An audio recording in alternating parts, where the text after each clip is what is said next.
আমার হাজবেন্ড নিহান যখন দ্বিতীয় বিয়ে করে তখন আমার প্রেগন্যান্সি 2 মাস চলছে, কিন্তু সে জানতো না যে আমি প্রেগনেন্ট। কারণ সেদিন সকালে আমি জানতে পারি যে আমি মা হতে চলেছি। ভেবেছিলাম নিহান অফিস থেকে ফিরলে তাকে সারপ্রাইজ দেব, কিন্তু সেই যে আমার জন্য এত বড় একটা সারপ্রাইজ নিয়ে আসবে তা আমি কখনো ভাবিনি। দরজা খুলে যখন তার পাশে বউ বেশে একটা মেয়েকে দেখি, তখন আমার বুঝতে একটু অসুবিধা হয়নি যে কে মেয়েটা। তবু বোকার মতো প্রশ্ন করেছিলাম, কে এই মেয়েটা? তখন সে আমাকে কিছু না বলে ওপরে চলে যায় আমাদের রুমে। আমি পাথরের মতো সেখানেই দাঁড়িয়েছিলাম। কিছুক্ষণ পর নিহান একটা ব্যাগ নিয়ে নিচে নামে এবং ব্যাগটা আমার সামনে রেখে একটা কাগজ আমার দিকে এগিয়ে দেয়, এবং কাগজটা ছিল ডিভোর্স পেপার। সেটাতে সই করে আমাকে বাড়ি থেকে চলে যেতে বলে। এ কথা শোনার পর কিছুক্ষণ তার দিকে তাকিয়ে থাকি। এরপর আমি কিছুই বলিনি, শুধু কাগজটাতে সাইন করে বাড়ি থেকে বেরিয়ে এসেছিলাম। আর আসার আগে দেখতে পেয়েছিলাম আমার শাশুড়ি তার নতুন পুত্রবধূকে বরণ করে ঘরে তুলছে। বাড়ি থেকে বেরিয়ে আসার পর ভেতর থেকে কান্নাগুলো কেন যেন বেরিয়ে আসতে চাইছিল বারবার। বিয়ের 6 বছর পর নিহান কেন এরকম সিদ্ধান্ত নিল তা আমার কিছুই জানা নেই, সবটাই অজানা।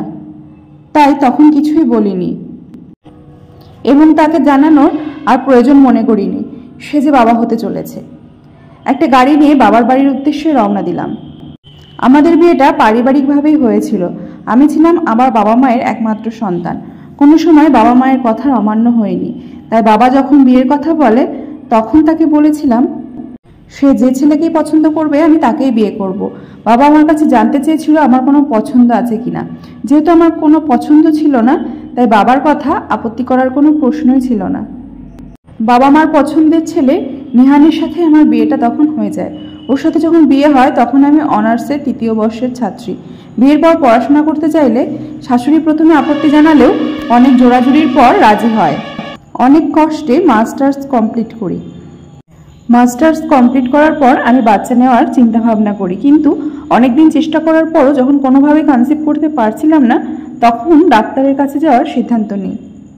এবং সমস্ত কিছু টেস্ট করার পর রিপোর্ট পাওয়ার পর ডাক্তার জানায় আমাদের কোনো সমস্যাই নেই। নিহানের ধারণা যদি কারোর কোনো সমস্যা না থাকে তাহলে কেন এখনো আমাদের বেবি হচ্ছে না। তখন আমার নিজের মনের অবস্থাও ভালো ছিল না, তবু ওকে বোঝায় যে আল্লাহ যদি চায় তাহলে আমাদের ঠিকই একদিন বেবি হবে। তখন নিহান বুঝেছিল কিনা জানি না, কিন্তু আর কিছু বলেনি। কিছুদিন পর আমার শাশুড়ি যখন জানতে পারে যে আমাদের কোনো রকম সন্তান হচ্ছে না, তখন সে ভাবে আমি বাচ্চাদানে অক্ষম এবং নিহানকে দ্বিতীয় বিয়ে করার জন্য বলে। আর আমাকে প্রতিনিয়ত মানসিক টর্চার করা শুরু করে। নিহান যে আমার সাথে ভালো ব্যবহার করছে এতদিন তা কিন্তু নয়। কথায় কথায় রেগে যেত, রাত করে বাড়ি ফিরত, কোথায় ছিল জানতে চাইলে আরও রাগারাগি করত। হঠাৎ একদিন নিজের ভিতর কিছু পরিবর্তন লক্ষ্য করি, কিন্তু প্রথমে সেগুলোকে পাত্তা দিইনি। কিন্তু যখন আমার পরিবর্তনগুলোকে ভালোভাবে লক্ষ্য করি তখন প্রথমেই একবার প্রেগনেন্সি টেস্ট করার জন্য মাথায় আসে এবং পরের দিন সকালেই চলে যাই টেস্ট করতে। এবং যখন টেস্টের রিপোর্ট আমার হাতে আসে তখন আমি খুশিতে কান্না করে দিই। রিপোর্টে লেখা ছিল আমি 2 মাসের প্রেগনেন্ট। খুশি মনে বাসায় আসি আর ভাবতে থাকি কিভাবে নিহানকে এই খুশি সংবাদটা বলবো। এই সংবাদটা শোনার পর নিশ্চয়ই নিহান অনেক চমকে যাবে, কিন্তু আমার বলার আগেই নিহান আমার জন্য অনেক বড় চমক সাথে করে আমার জন্য বাসায় নিয়ে এসেছিল।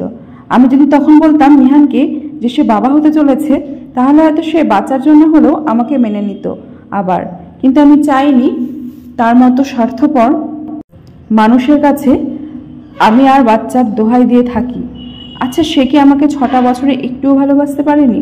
সবসময় শুনেছি মানুষ যখন কাউকে নিজের সবটুকু দিয়ে ভালোবাসে তখন সে তার ভালোবাসা মানুষটার হাত ধরে সকল দুর্যোগ অতিক্রম করতে পারে। যদি নিহান আমাকে ভালোবাসতো তাহলে কিভাবে ও আমার হাতটি ছেড়ে অন্য একজনের হাত ধরতে পারলো? নিহান যেমন বাবা ডাক শোনার জন্য পাগল ছিল, ঠিক আমিও তো তেমন মা ডাক শোনার জন্য পাগল ছিলাম। কই, আমি তো কখনো ওর হাতটি ছেড়ে দেওয়ার কথা ভাবিনি।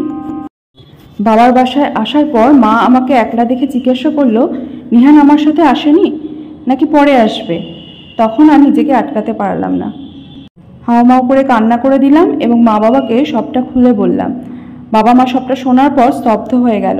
তারা ভাবতে পারেনি নিহান এমন কিছু করবে। বাবা সবটা শোনার পর ওদের বিরুদ্ধে আইনি ব্যবস্থা নিতে চাইল, কিন্তু আমি বাধা দিই। যেখানে আমার ডিভোর্স হয়ে গেছে সেখানে আর আইনি ব্যবস্থা নেওয়ার কোনো প্রয়োজনই নেই।